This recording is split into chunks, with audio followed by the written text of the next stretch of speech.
Thanks very much for joining us this morning for the England Summer Abroad information session. As we are based at the St. George campus, we wish to acknowledge this land on which the University of Toronto operates. For thousands of years, it has been the traditional land of the Huron-Wendat, the Seneca, and the Mississaugas of the Credit. Today, this meeting place is still the home to many Indigenous people from across Turtle Island, and we are grateful to have the opportunity to work on this land. I'm going to be providing introductions to the really important people who will be speaking at today's session. Following that, I will provide a very brief overview of summer abroad programs at U of T. We're very fortunate to have all 5 of our professors who will be teaching at Oxford this summer to each talk about their course. Following that, I will be describing more of the program information at Oxford and at Worcester College. And we're fortunate to have Zainab, who is a former Oxford student participant, to talk about her experiences. Right after that, I'll talk about costs, how to apply, next steps, and question and answer as well. Ask any questions, and we're more than happy to either answer them live or to type in the answers to your questions. So in terms of introductions, we have our instructors. We have Professor William Watson, who will be teaching the criminology course, Professor Kass Banning teaching cinema studies, Professor Padraic Scanlan, who will be teaching the IRE course, Professor Tim Sayle teaching history, Professor Stuart Kamenetsky, who will be teaching psychology course as well. At the back end, you get the summer abroad office of Wendy, Joe, and our director, Lorraine. My name's Karen, and I'm the manager of Summer Abroad. We also have Zainab, who took a course at Oxford last summer, who'll be talking more about her experiences. So just a few points about Summer Abroad. We have been around for a very long time. Summer Abroad started in 1972 with our beloved Siena program based in Italy. In fact, we're still offering courses based in Siena. I happen to think that we've been around for a very long time because the model of Summer Abroad has worked very well for our students in the past. Having a very intensive program for 3 to 4 weeks and earn a full year U of T course is very attractive for students, but it also gives them a very unique experience abroad. It's an opportunity to earn a full year Y credit in 3 to 4 weeks. It does not interfere with your academic year. All classes except the language courses are taught in English. The U of T courses are relevant to the location, so your classroom really does become a living textbook, and you'll be immersed with the language, the culture, the art, the business, the politics of your host country. One of the main reasons of offering something like this is to really get you out of your bubble and to really appreciate cultural experience that is different than your own. Our courses, and all 5 of our courses in Oxford, are taught by U of T faculty. That's very important because you really get to experience not just the course and the lectures, but field trips that are curated by our faculty members. This is a great teaching experience for them to really share their research, share their passions, and share the course material firsthand while you are abroad. And in addition to our programs, we just don't leave you alone. We make sure that you're well supported. So we provide on-site staff, especially for the Oxford program, while most of the arrangements are made by our office. So a lot of the arrangements that you usually worry about, accommodation, tickets, field trips, we do support you through this. We do lead you through this. We make sure that you're well equipped and prepared for your trip. We provide pre-departure orientations, and we hire non-academic staff to live on campus at Oxford to make sure that you're well supported, you're well oriented, to plan additional trips for you, and more importantly, to be there on campus for any kind of emergency reasons if needed. Students who do take our programs really do become a global citizen, and now more than ever, this type of experience is really well thought out, and it's very important to have as well to expand your worldview and understand cultural differences. You boost your self-confidence, you gain independence, you strengthen adaptability, communications, and team building skills as well. You enhance your career opportunities and also your academic opportunities as well. You will have an international perspective to your education and relate classroom study to real-world situations abroad. And last but not least, you will create lifelong friendships. Many students have said that people they have met on their summer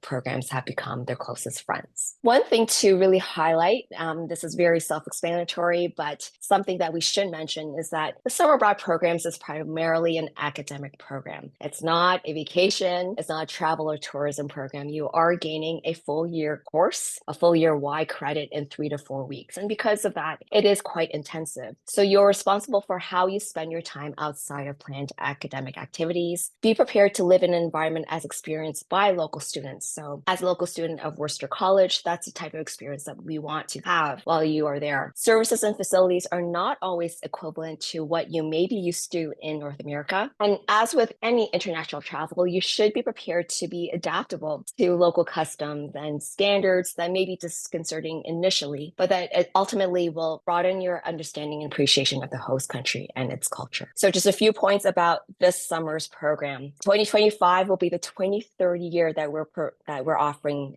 the on-site program in Oxford. For this summer, the program will begin on August 3rd, which is a Sunday, and will end on Saturday, August 30th. So it is exactly 4 weeks long. We are offering 5 courses. In principle, the whole format of the courses is from Monday to Thursday from 8:45 a.m. to 12 p.m. And that is lecture time. However, as I did mention, there are mandatory field trips as well. And this usually occurs outside of class hours or during class hours too. Some of them may be on Fridays as well. So in principle, this is when your lectures are, but please note there are additional mandatory field trips that you will have to take, and this falls outside of the lecture times. I will get to this after speaking about courses, but there are a whole lot of program activities such as city walking tours, a really popular high table dinner at the end of the program, pub and trivia nights. We have our own pubs nights, karaoke and tours. And there will be special tours and lectures that will be hosted by Worcester College as well. And we're very fortunate to have such an amazing host by Worcester College at the University of Oxford. Before we get to the courses, I would like to invite Professor William Watson, to just talk a little bit about Oxford and why it would be such a great location to learn and to live this summer. Thank you, Karen. I've been teaching my criminology course for many years now, and I'll talk a bit about that later when we get to that. But let's just say a little bit about Oxford. So Oxford is a very beautiful city. I'm sure many of you have already heard that. And Worcester College is an especially beautiful college. So you're going to spend 4 weeks in an extraordinarily delightful environment, and one which really lends itself just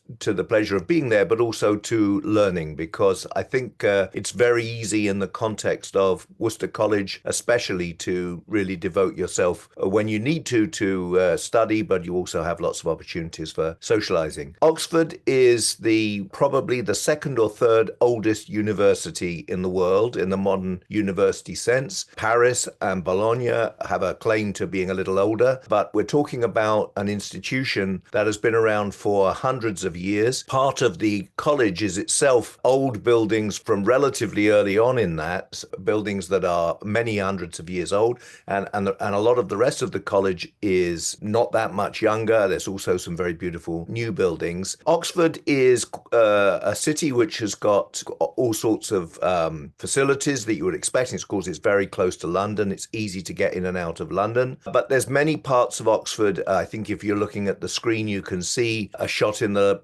lower left corner, which is a sort of aerial shot of some of the old part in the centre of Oxford. So Oxford has modern shops and modern restaurants and so forth, but it also has a lot of historic buildings. You'll be surrounded by a great deal of beautiful historic buildings, and you'll be exploring Oxford and London and the United Kingdom, and trips to Europe are often a part of what students get up to at the weekends from a very secure and comfortable location. So this is a wonderful opportunity both to exist in an extraordinary environment, but also to travel to wonderful places which by North American standards are all very close to one another, all sorts of places in Britain and also in continental Europe. As Karen has already said, let me just finish by saying we get a lot of feedback from students who've had this experience. Summer abroad is a wonderful experience anyway in many of our locations, of course, but the Oxford experience is one that people really treasure as a very special moment in their academic careers, not just because of the environment, but because of the intense learning experience as well. So I can't encourage you enough to take up this opportunity. You will have a wonderful time. Thanks very much, Professor Watson. So I want to invite Professor Banning to speak about her course, CIN 378, Aspects of a National Cinema of Black Britain. Good morning, everyone. Thanks for being here to get a taste of all the fabulous courses that Woodsworth is offering this summer. First off, I just want to say a little bit about cinema studies. I've never contended that it's a discipline. It's a critical indiscipline. So if you haven't taken a cinema studies course before, right, it's a study of images in relationship to history, aesthetics, etc. Especially if you have a humanities-based background, you should be fine, especially your generation, right? You live with images, right? Oh, way more than my generation, right? You even know how to edit images at this stage. Many of you do already. So if you're a book and media studies or art history or visual studies or history or English or equity studies or women and gender studies or philosophy, you would be very comfortable taking this course. You needn't take an introductory course prior. I just want to make that clear. But nevertheless, I most encourage those people already taking the cinema studies course to please. You would really flourish in the class.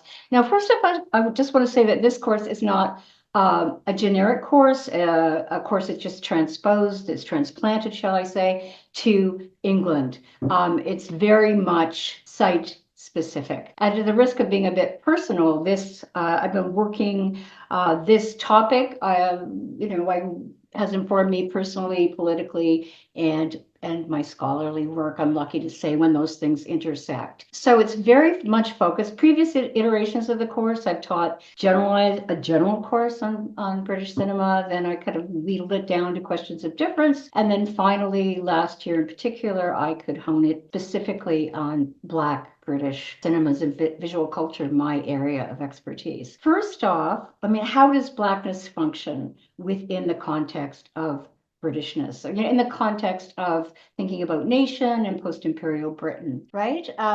That's what we do mostly from the 60s to the present, but we mostly be focusing on the 80s to the present. And full disclosure, I'm a so-called child of Stuart Hall. He's informed my work. We'll be reading the work of Stuart Hall, people like Paul Gilroy, very important thinkers, not necessarily film scholars, who were integral to rethinking what the relationship between Britishness is and Blackness. And the 80s were so exciting, especially with Hall writing, because he was a Rhodes Scholar from the Caribbean, and he came with his suitcase, right, his huge trunk, and landed in Oxford. And we'll be reading part of his memoir, actually to inform us, so we can really experience, hopefully, what that feels like. And indeed, he called for a new language, right, with that filmmakers sought to create a new language, right, to challenge those post-war norms and culture, to imagine, right, visually, a post-colonial Britain. So what's exciting, I think, about this course in particular, because you will have a chance to immerse yourselves in the culture and political ethos of Black Britain. And, we'll be looking at London as a post-imperial migrant city. We'll be talking about what political Blackness is, or Black power. We're talking about music. And especially, this is something that I've been lucky enough, given that I'm a bit older, is that I was lucky enough to meet the folks that formed these Black film collectives in the 80s and 90s, and we can watch the development of those folks in particular, and how we're not just going to look at films. We're we'll look at different modes, if you will, documentary, we're looking at feature films, television, moving image art, we're looking at visual culture broadly conceived. And I've organized the field trips to make sense in this regard. First off, we're really interested in this concept of Black British entanglement, if you will. The first week we will we'll explore Oxford's infamous Pitt Rivers Museum. Very much in the news these days around questions of reparation, restitution, etc. Here we have stolen artifacts from Britain's former colonial empire. They're housed here. So we'll be looking, I think the second day we will go there to look face to face at how these artifacts are housed. And we will, with many people, scholarship indeed now, problematized how those artifacts are housed within this Victorian space. That same week, this is just a new thing that I discovered this fall, actually. We'll have a Black Oxford tour of Untold Stories of Black Oxford. We'll walk around. No, actually, it's a bus tour that first week. And our overnight trip will be to Liverpool. Why did I choose Liverpool? Well, there's an amazing International Slavery Museum there. As you may know or not know, there was, slaves did not come to Britain unless they were chosen as pets, right, to come and be shown off by often the aristocracy.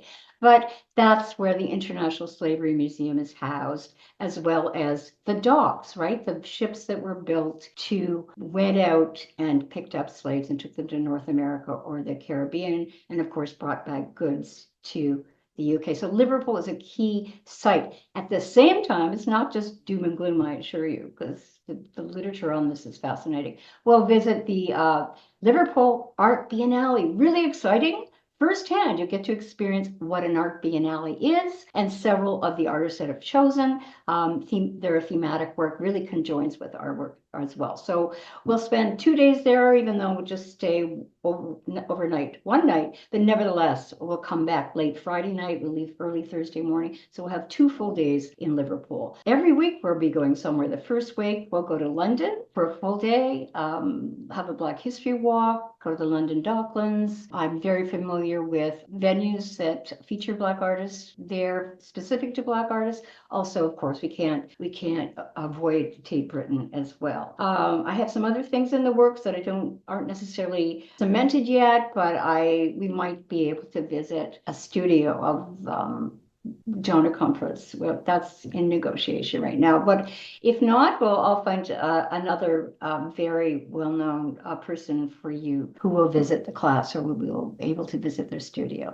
Okay, I think that's it. I'm very interested in working closely with students around their writing. You have 2 field reports that you need to write, not necessarily summarizing, but I'll also offer the tools for you to write about an object and contextualize it. So yes, and there is a final test, but please don't be afraid of that final test, because I really don't believe in tests politically, pedagogically, but I will give you the questions beforehand, right? The essay questions, and you just come in and write on that final day. Also, participation is important. I'm a hands-on prof. I want us to learn together and talk together. So I guess that's it. Thanks very much, Professor Banning. Next, we have criminology, and I want to invite back Professor William Watson to talk about his course, CRI 389. Thanks, Karen. So, as I expect many of you will know, the criminal justice system of Canada, its laws, all sorts of practices, how courts are run and so forth, really developed in England and came across. There are other influences as well. The United States has become an influence. France was an influence. And of course, there were indigenous criminal justice responses before European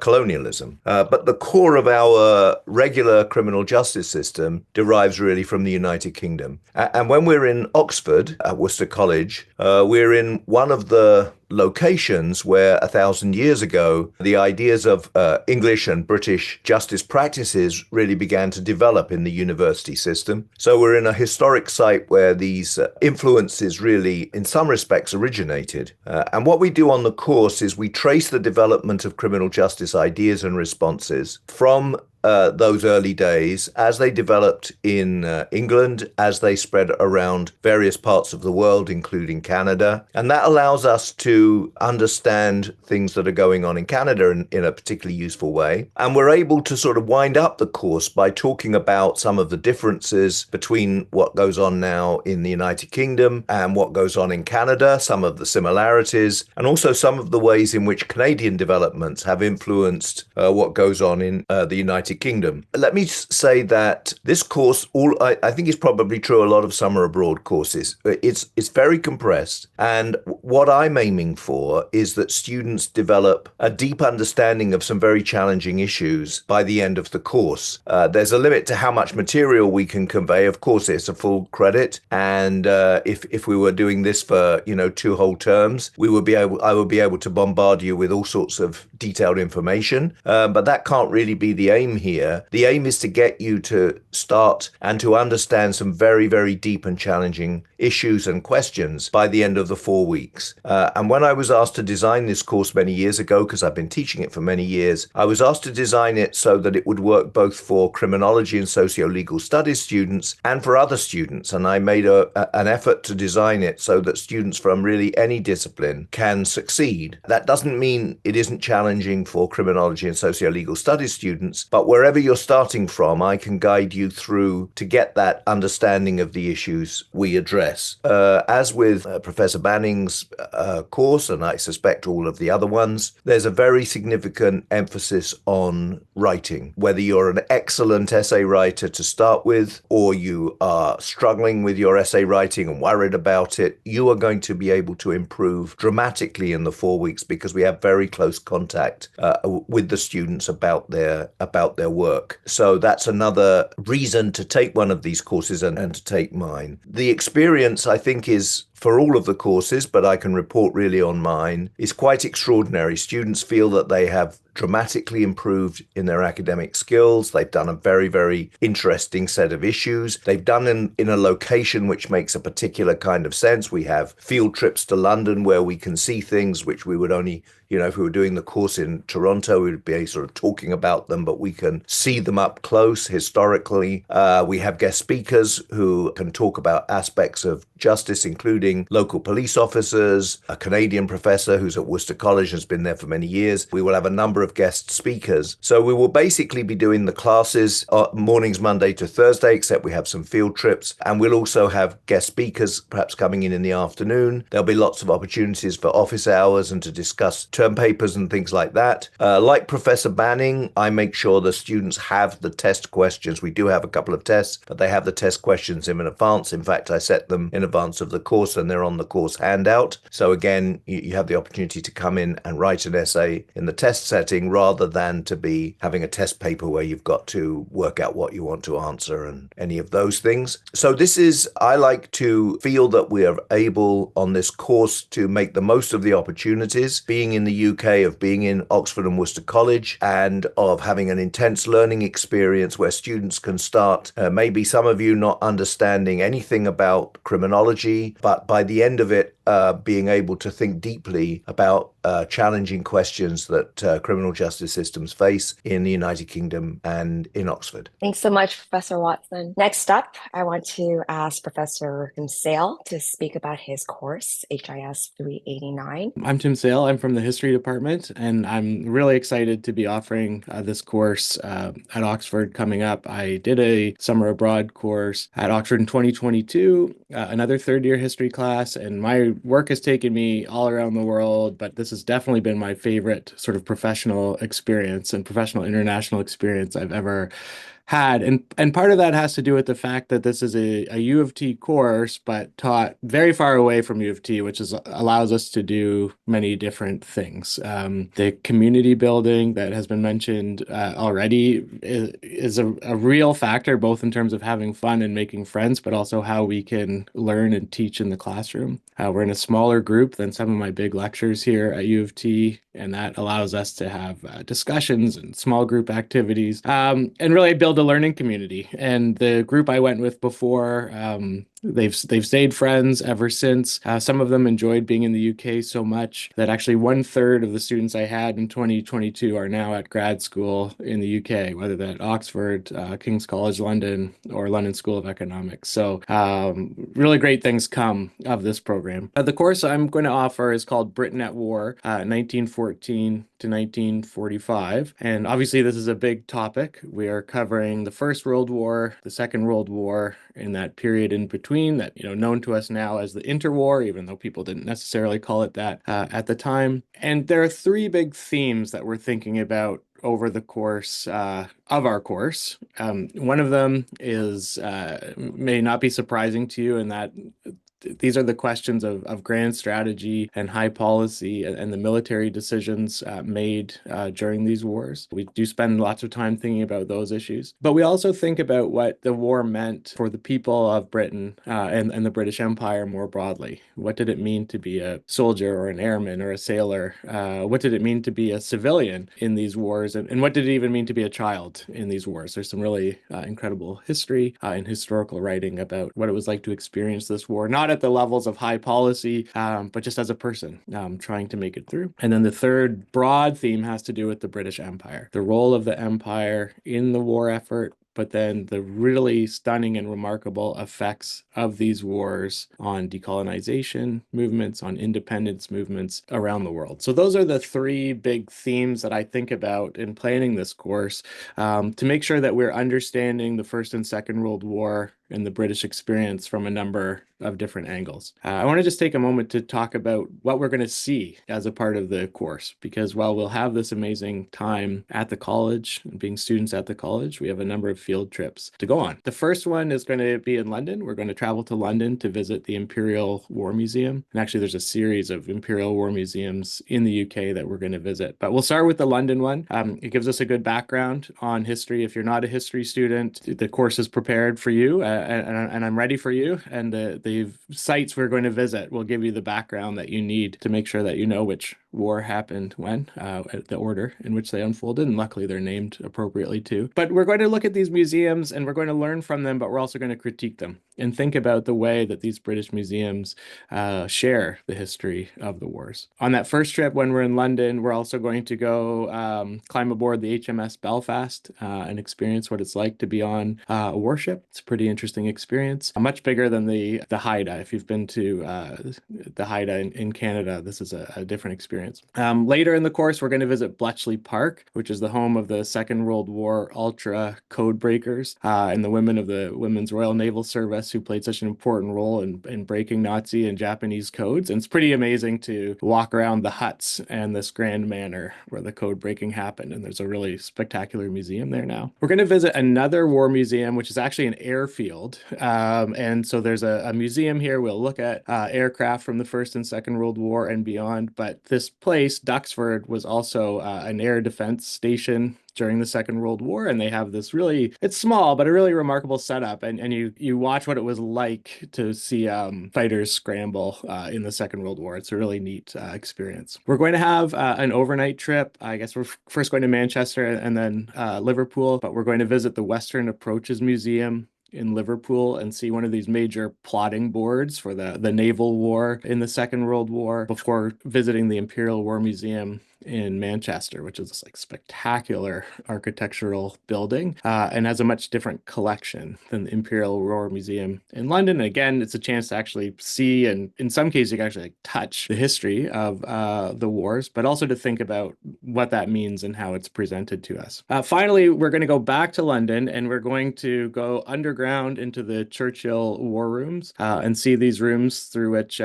Winston Churchill and his cabinet fought some of the Second World War. This really remarkable underground bunker. And finally, we're going to walk around the mall and visit the cenotaph and look at the other monuments to the war in the London area and think about what they mean for how the war is remembered and how that's affected society, how that's affected politics in Britain. So really quickly, I'll say something about the assignments. Students will come to the course already having written a short 1,000 word paper. There'll be lots of instructions and guidance ahead of time, but the idea is to do some reading before the course to make sure that everybody's on the same page and has gotten some of the reading out of the way before arriving in Oxford. That would happen in sort of the May, June, July period. Then in August, of course, when we're actually at Oxford, there'd be 2 short reflection papers based on either our discussions in class or on field trips. There's lots of choice there. And then the other 2 components of assessment are a final reflection, which is not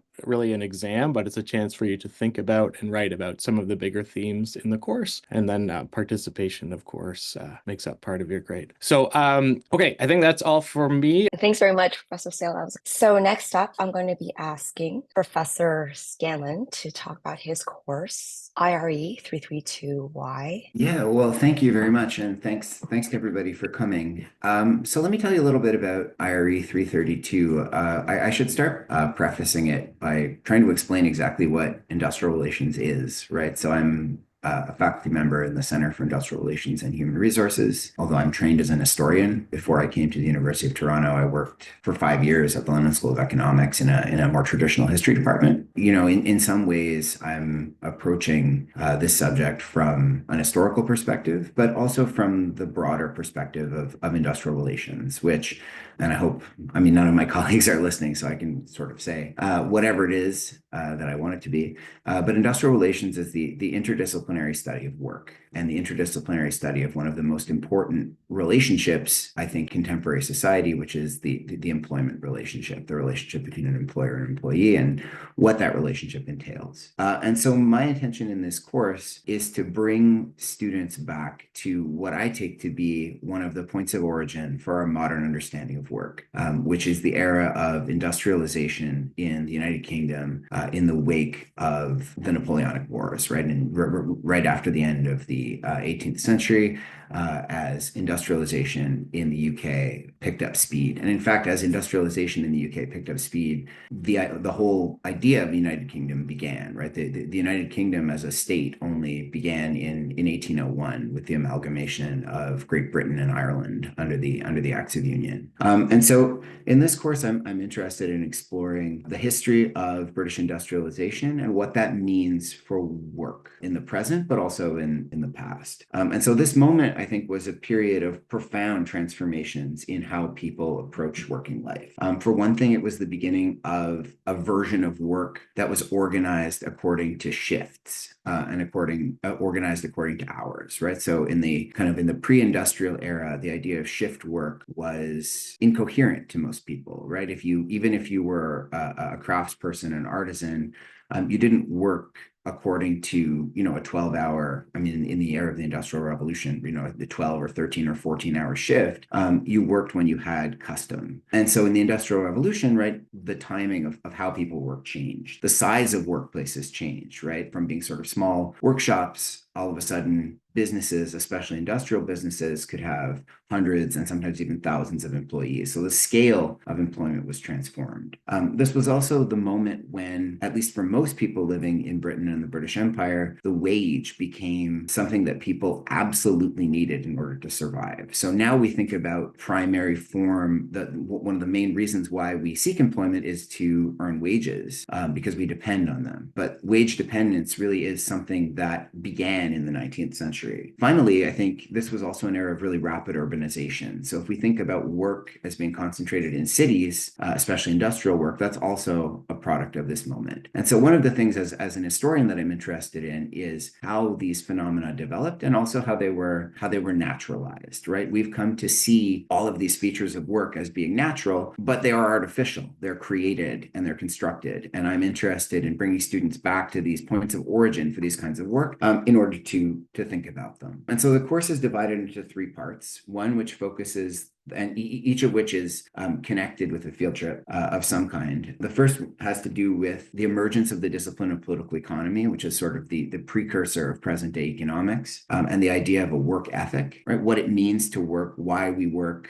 Certainly in more kind of traditional Catholic and Christian understandings of work in the Middle Ages, for example, work was seen as a curse, right? So human beings are kind of doomed to work. And that was really turned on its head in the 19th century, where the purpose of human labor was really rapidly reimagined, and that's something that we'll explore. I'm also interested in agriculture. That's the second part of the course, and we'll take a trip as part of the course, and you're welcome to have a look at the other field trips as well, to the Cotswolds area of outstanding natural beauty, just outside of Oxford, actually not too far from the city of Oxford proper. And the Cotswolds is kind of this classic British landscape in many ways. But one of the things I'm going to try to show you when we visit the Cotswolds is the way in which the British landscape is itself a product of industrialization and a product of the rapid expansion of the British Empire that accompanied industrialization. So right now, just to kind of, I'm writing a book right now about work in the first half of the 19th century, which is sort of opposite to the course. But I'm reading about rats at the moment, right, and the kind of huge numbers of introduced species that make up the British countryside, and the way that that number of introduced species exploded in the era of the Industrial Revolution. So that's the second part of the course, about how agriculture was transformed, how the way people ate was transformed by industrialization, and the way that people who worked on farms, how their lives were transformed. And finally, the third part of the course has to do with factories, the kind of classic, iconic building of the industrial era. And so we'll learn about the proliferation of factories. We'll take a trip to, if you've seen the television show Peaky Blinders, we'll take a trip to the really beautifully preserved Museum of the Black Country just outside of Birmingham, which is a living museum in the style of kind of colonial Williamsburg, but for the Industrial Revolution. And we'll consider in the course, how to think about work and what the origins of modern work have to tell us about the present. The course is structured fairly loosely. I really want students to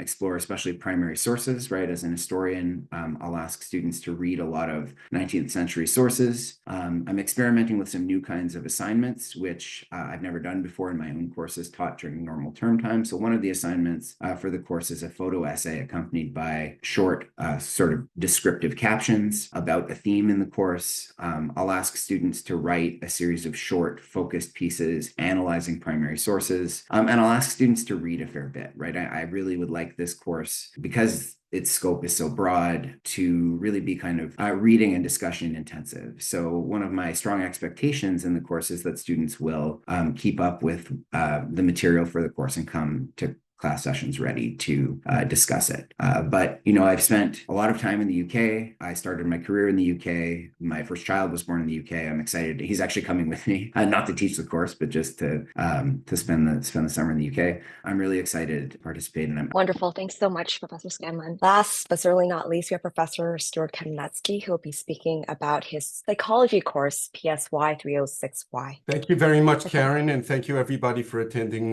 this morning. Just a few general comments. I want to reiterate and reinforce some of the things that my colleagues have said. One is Oxford is a magnificent place. Yes, it does have many beautiful old buildings, but it also has a lot of beautiful natural beauty, whether it's the meadow beside, whether it's the river that goes through, whether the beautiful parks. It's a legendary place for anyone interested in studying. When you think of the meaning of spending some time at a place like Oxford, it's a very, very inspiring place. I will never forget the first time, perhaps 10 years ago, when I started teaching. I'm in Oxford, of coming in on a double-decker bus on the second floor, and just being in absolute awe about the place. It's really a wonderful opportunity. Second thing I wanted to mention is I'm, for example, a full professor in the teaching stream. My whole career has been about education. I'm a former director of the psychology undergraduate program at UTM. The faculty that teach in the program like teaching. We like students. That's very, very, very much part of who we are. We're very, very inspired by the opportunity to be able to work with a very small group of students relative to many of the courses that we teach at U of T. As such, you're almost guaranteed, regardless of what you study, to have to be studying with a professor who really, really wants to teach and really wants to support you and really wants to talk to you and really wants to encourage and support your writing, as we have heard in other courses. It's quite interesting too, now hearing from what my colleagues are teaching. I'd like to take all of these other courses, but there's quite a bit of synergy between these different courses. For example, I might talk about the effect of industrialization on disability. Okay, it's kind of interesting that the Bethlehem Hospital, or what used to be called the Insane Asylum, used to actually be housed in what's today the Royal Military Museum in London, which the history class will be visiting. So there's kind of a lot of synergy between the different courses, which is quite interesting. Okay, what are we going to learn? This course, my disability course, is an interdisciplinary course. It's not a core psychology course. Many courses like these reside in disability studies programs that often take somewhat of a different perspective. They take a little bit more of a humanities perspective. My course takes more of a science perspective into all of this.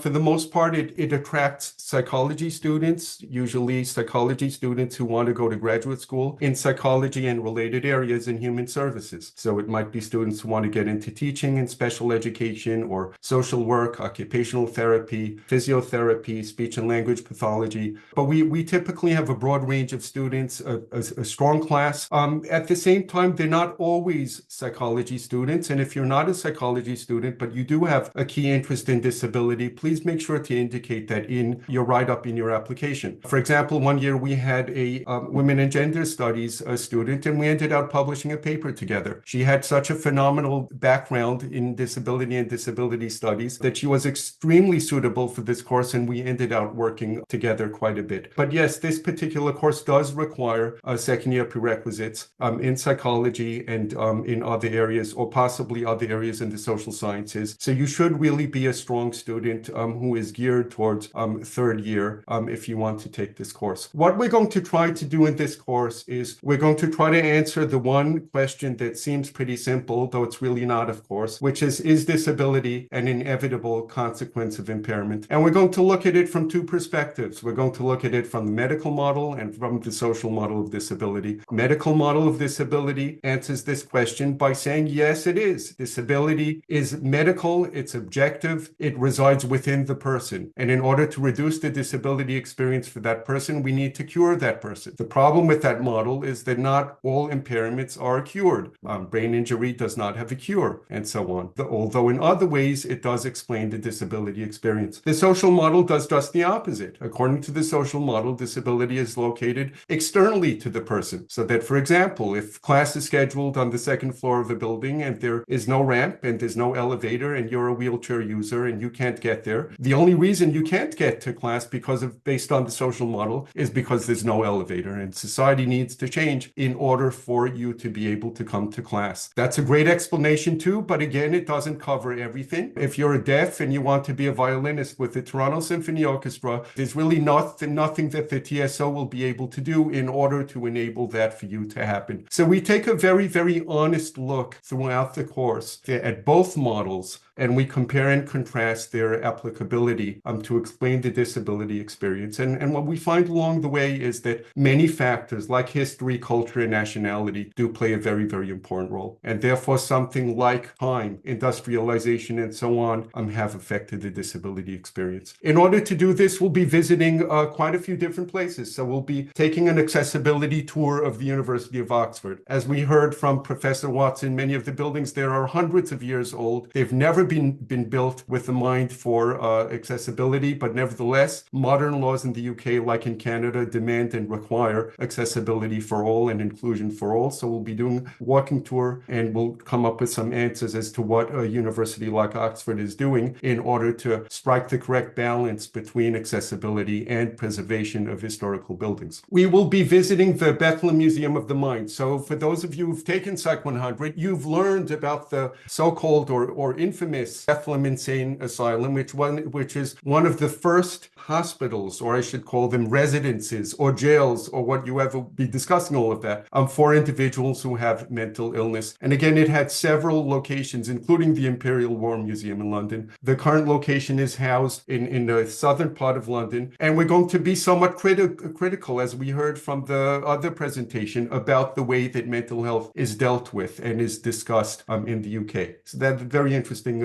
visit. We will be visiting the Foundling Museum. Over there, we are going to learn about what has been done with children who have been abandoned. Many abandoned children were children with disabilities, where the parents, society, culture saw kids born with disabilities as curses, as punishments from God, so that very often kids who were abandoned were kids with disabilities who were abandoned, and we're going to learn about their fate and how they were managed and handled and brought up in London. We will be on the medical side of things. We will be visiting the London Science Museum in central London, a very, very interesting museum. We'll be visiting a few exhibitions. One of them is going to be focused a lot on the technology that has been used in order to change and fix individuals in order to enable them to conform to society. So whether these are medical advances, whether these are prosthetic limbs and so on, in order to be able to fix individuals to enable them to belong to society. Another exhibition that we're going to look at over there is look at major changes in society, like the internet, for example, that even though they were not designed in order to include people with disabilities into the broader community, that has been the result. We are going to visit the College of Optometrists.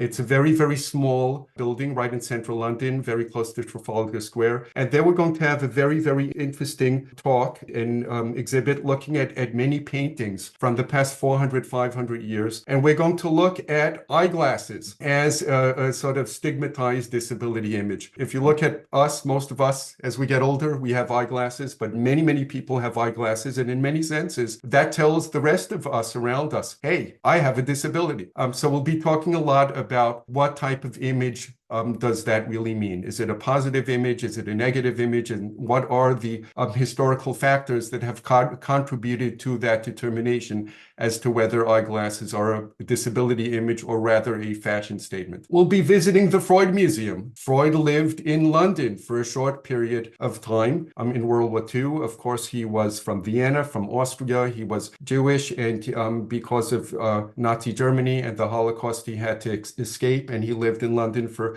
under a year, I believe, before he passed away. But his home and his artifacts and his exhibitions are primarily over there, and we'll get to learn about Freud's work. And actually, as you see, we'll get to lie down on the famous, psychoanalytical sofa. We're going to also learn about some of the very negative in this history.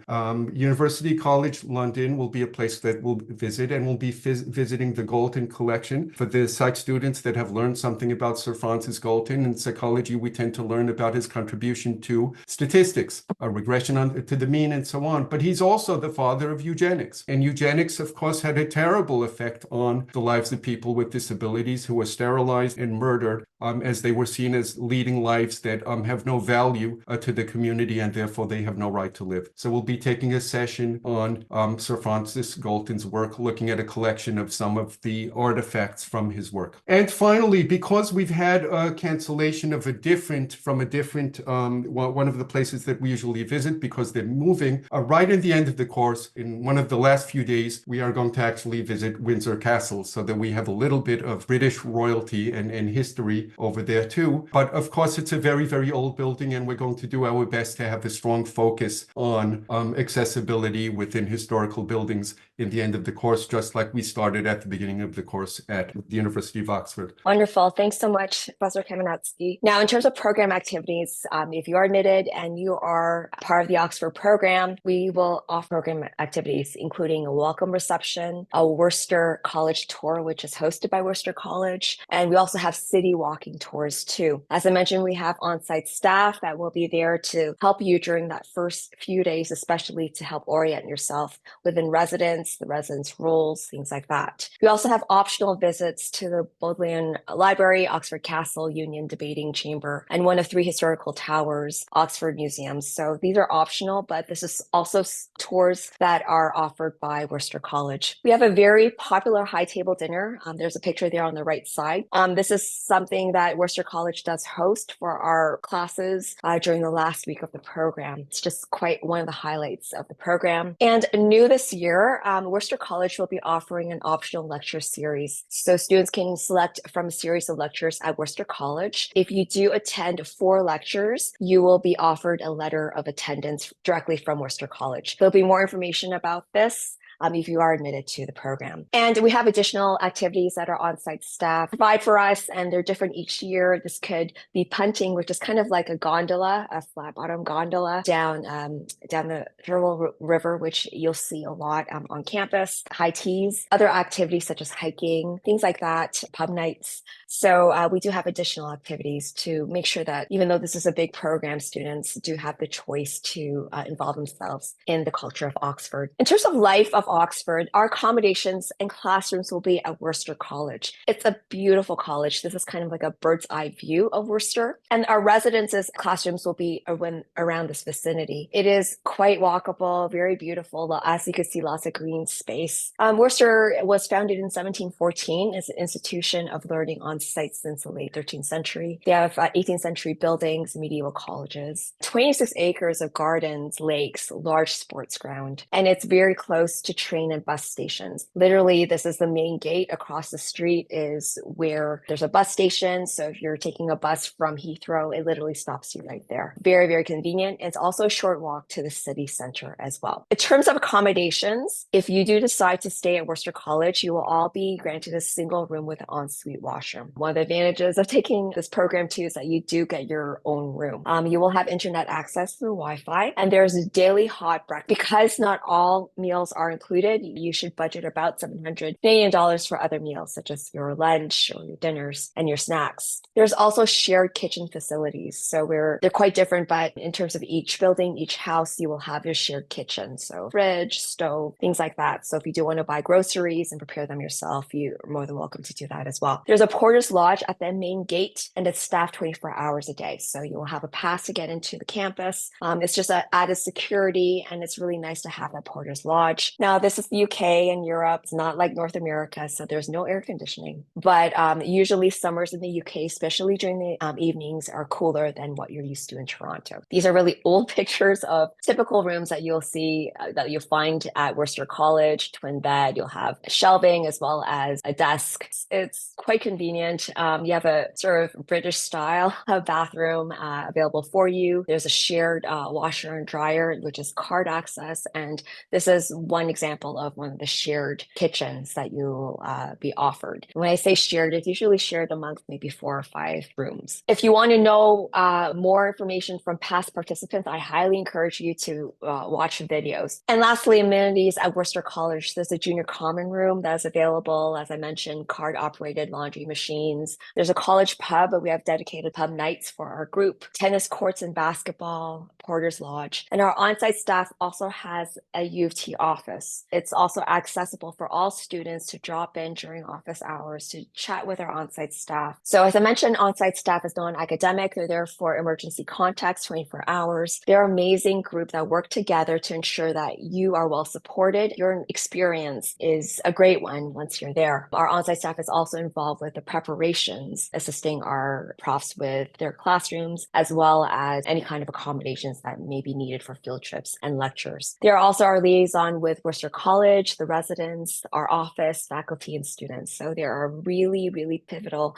very important group for us and really supports students throughout the program. So things to keep in mind in terms of local customs and standards are different in the UK. So accommodations and manners could be different. As I mentioned, the average temperature is a bit lower than Toronto. It is the UK, so it does rain a lot, and be prepared to be adventurous, independent, and flexible and adaptable during these kinds of experiences. So getting there, our office does not offer group flights anymore. However, we do have recommended flights or suggested flights to follow from Toronto, and we do assist students with that. But you are responsible for booking your own travel plans. Don't book it now. Make sure you're admitted to the program first, and we will guide you in terms of when you're supposed to check in, the optimal times that you're supposed to arrive in Oxford, etc., directions. So we will support you through that. And travel from Heathrow to Oxford, especially Worcester College, is very, very straightforward. Now I'm going to invite Zainab, and Zainab participated in our program last summer. Hi everyone, I'm Zainab in my 4th and final year at U of T, so hoping to graduate in the spring. I'm a health studies major with minors in English and creative writing. And last year in August, I was in Oxford for the English course about Margaret Cavendish, a very fascinating woman writer in 17th century England who actually stayed in Oxford for a part of her life. So it only made sense that the course was taught there. I had never been to England before this course, and I also hadn't had the experience of staying anywhere for that length of time without my family. So it was definitely a new experience in a lot of ways. So to tell you about Oxford itself, as a student especially, I think just getting to see the Oxford campus was really incredible. There's just so much history and beautiful architecture. The city itself has so many amazing attractions. And I really liked how pedestrian friendly it is. You can basically get to a lot of the main sites just by walking, but the public transportation is also very convenient. That's one of the best things about being at the Worcester residence. It's very central. One of my favorite, I guess, memories was when me and my friends went to Bath, and we hiked up this mountain. It took us about 3 hours, but we had such a fun time doing it, and the view at the top was definitely worth it. I also really enjoyed the course field trips, which they were just incredible. We went to one of the Oxford libraries. We went to London, Westminster Abbey. We also went up north in England to Bolsover Castle, which is a place where Cavendish stayed for a time. Probably one of the most incredible field trips we had was to Belgium. Stayed in Antwerp for 2 to 3 days and learned about early modern book printing. Overall, I would say the field trips really make the course material so much more fascinating to learn about compared to if you were just taking a regular course here at U of T. I learned a lot of things that I hadn't learned in other English courses as well, like editorial theory and the history of book printing. And so it was really insightful in that way. There's also just something really nice about the routine of going to the dining hall every morning for breakfast and getting to talk to the other students. So the students in the other courses as well, since there's 5 courses taking place in Oxford. So we had 3 hours of class, and then after that we kind of had the day to just study, work on assignments, explore the city, go out with friends and stuff. So that was really great. If you're a student looking to get full year credit in 3 to 4 weeks and you're interested in a place that has a lot of history and wonderful attractions, you're trying to broaden your worldview, doing a summer abroad in Oxford is a really great opportunity. I guess that's all I'll say, and good luck to everyone with your applications. Thanks so much, Zainab.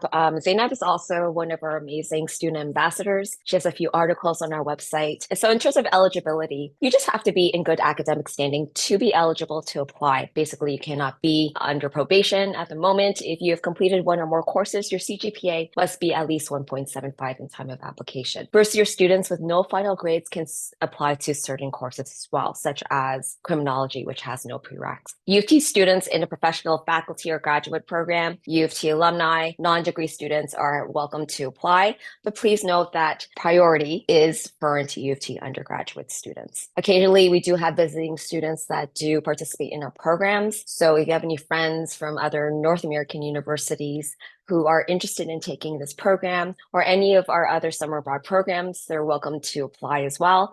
They just require a letter of permission from their host institution. Now, how to apply? I'm sure most of you know that our applications are now open and they close for this program February 3rd at 4 p.m. So you still have a couple of weeks to make an informed decision, but please note, especially for this program, that February 3rd deadline is probably going to be very strict. You have to pay a $210 application fee, and there's a separate fee for each application. I'm going to sort of backtrack here. Oxford program is a multi-course program, meaning that we offer more than 1 course. So if you're eligible and are interested, it's not mandatory to have a second choice. You can list that on the application as well. Just make sure that you indicate that on your application and you'll be considered for both. Now, if you're interested in another summer abroad program and it doesn't overlap, say you're interested in South Korea and also Oxford, that is 2 separate applications that you have to complete and 2 separate application fees as well. Students who apply to summer abroad programs and are not admitted will receive a $100 refund of their application fee. Now, in terms of what we do and our criteria to assess the applications, first of all, it's not first come, first served. So we take a look at your academic record over the last 12 months. You don't have to send us a transcript. We have access to this. We take a look at your relevant courses, such as your prerequisites, your programs, to your program as well. But as some of the instructors have indicated, we do look holistically as well. So if there's something more in terms of your academic background, please feel free to add this to the application to make your application stand out. We have personal statements. So we have 2 personal statements are required through our traditional application through the portal. So why have you selected this particular course? And how would this course align with your academic and personal goals? This is not just for our advantage, but also for your advantage to really think about that you're making an informed decision and to really think about if this is something that will really fit into your academic goals. Something that's new in terms of our assessments is an online recorded video. Again, provides us more of a holistic way of assessing our applications. There's an amazing instructional video on our website that takes you step by step on what to expect and how to prepare for these videos. It doesn't take too long. We ask you a couple of questions that you have to to record, also to type in as well. Portion of the application is also due by February 3rd. So once you do submit your application, you will get a notification with more information and a unique URL to this video component. So this is, once you do create an account, this is what our initial application looks like. You have to go through all of these steps. And once you do pay the application fee and submit, you'll be able to have access to your own URL to the video recording. So as I mentioned, you have an alternate selection if needed, and you can have a second choice for your course for the Oxford program, if that is something that you're interested in doing. So admission decisions, we try to work fast for Oxford. It's expected to be sent by late February, if not earlier. Admissions for on-site summer abroad programs is conditional upon the Government of Canada allowing travel outside of Canada as well. So I should also note that if you did apply for an award, you'll receive notification the same day that you receive notification for the program as well. Now, say you are offered a spot. If you accept, you have 1 week to confirm your participation by paying a non-refundable $1,000 deposit. If you decline an offer, you will not get your application fee back,